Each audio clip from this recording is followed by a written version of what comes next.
नमस्कार बंधुरा सीमाज रान्नाघरे तोमादेर अनेक अनेक स्वागत। आशा करी सबाई खूब भालो आछो। आज आमी आबार आरेकटा रेसिपि निये एसेछि पनीर बाटार मशला। ताहले चलो एई पनीर बाटार मशलाटा घरे किभाबे तोमरा खूब सहज पद्धतिते बानाते पारो सेई रेसिपिटा तोमादेर संगे शेयर करी। ताहले रेसिपिटा चलो देखते थाको। आमी प्रथमे कड़ाइये 1 चामच रिफाइंड अयेल दिये नियेछि। एबार एर मध्ये आमी दिये दिচ্ছি गोटा एलाच, लवंग और दारचिनी।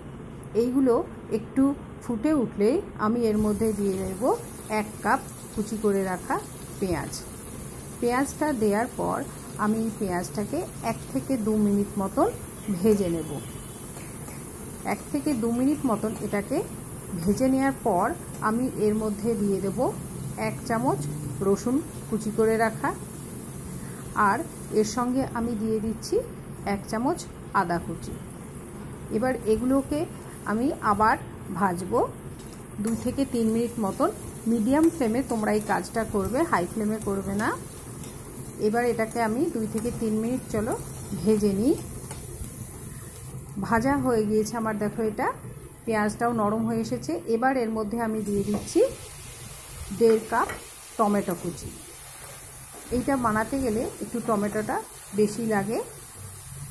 টমেটোটা দেওয়ার পর আমি এর মধ্যে দিয়ে দিচ্ছি 1/2 কাপ কাজু বাদাম। কাজু বাদামটা দেওয়ার পর আমি এটাকে আরও 1 মিনিট মতন ফ্রাই করে নেব। এবার এর মধ্যে আমি দিয়ে দিচ্ছি 1 চামচ ধনে পাউডার। আর ধনে পাউডার দেওয়ার পর এর মধ্যে আমি দিয়ে দিচ্ছি ছোটো চামচের 1 চামচ লঙ্কা গুঁড়ো। তোমরা চাইলে এখানে কাশ্মীরি লঙ্কা গুঁড়োও ব্যবহার করতে পারো। আর দিচ্ছি পরিমাণ মতন হলুদ, 1 চামচ আমি দিচ্ছি এর মধ্যে চিনি। আর এর মধ্যে এবার আমি দিয়ে দিচ্ছি লবণ। এটা তোমরা তোমাদের স্বাদ মতন দেবে।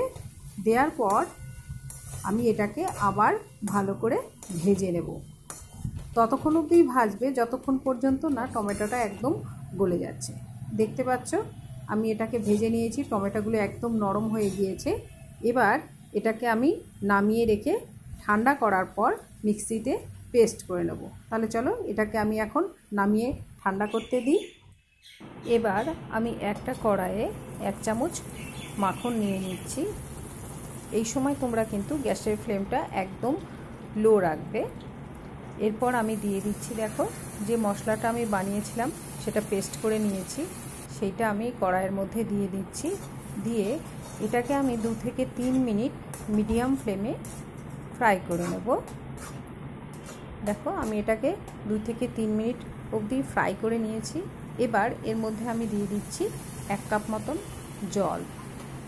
জলটা দেওয়ার পর আমি এটাকে নাড়াচাড়া করে নিয়ে আরও কিছুক্ষণ ফুটতে দেব।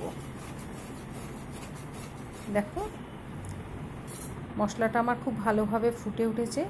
এবার এর মধ্যে আমি দিয়ে দিচ্ছি কেটে রাখা পনির। এখানে আমি 300 গ্রাম পনির নিয়েছি। এবার পনিরটা খুব ভালো করে আমি এই কারিটার সঙ্গে মিশিয়ে নেব। মেশানো হয়ে গেলে আমি এর মধ্যে ওপর থেকে দিয়ে দেব কসুরি মেথি। দেখো আমি কসুরি মেথি দিয়ে দিচ্ছি এর ভিতরে। এটা দিলে পারে পনিরের তরকারিতে খুব সুন্দর একটা ফ্লেভার আসে। এরপর এর ওপর দিয়ে আমি দিয়ে দেব ছোটো চামচের 1 চামচ গরম মশলা গুঁড়ো। এবার এই মশলাগুলো খুব ভালো করে আমি পনিরের সঙ্গে মিশিয়ে নেব। নিয়ে এটাকে আমি আরও 2 থেকে 3 মিনিট মিডিয়াম ফ্লেমে ফুটতে দেব, তাতে পনিরের ভিতরে মশলার ফ্লেভারটা খুব ভালোভাবে যাবে। দেখো এটা ফুটে উঠেছে, রান্নাটা আমার প্রায় হয়ে গিয়েছে। চলো এবার এটাকে আমি নামিয়ে সার্ভ করি।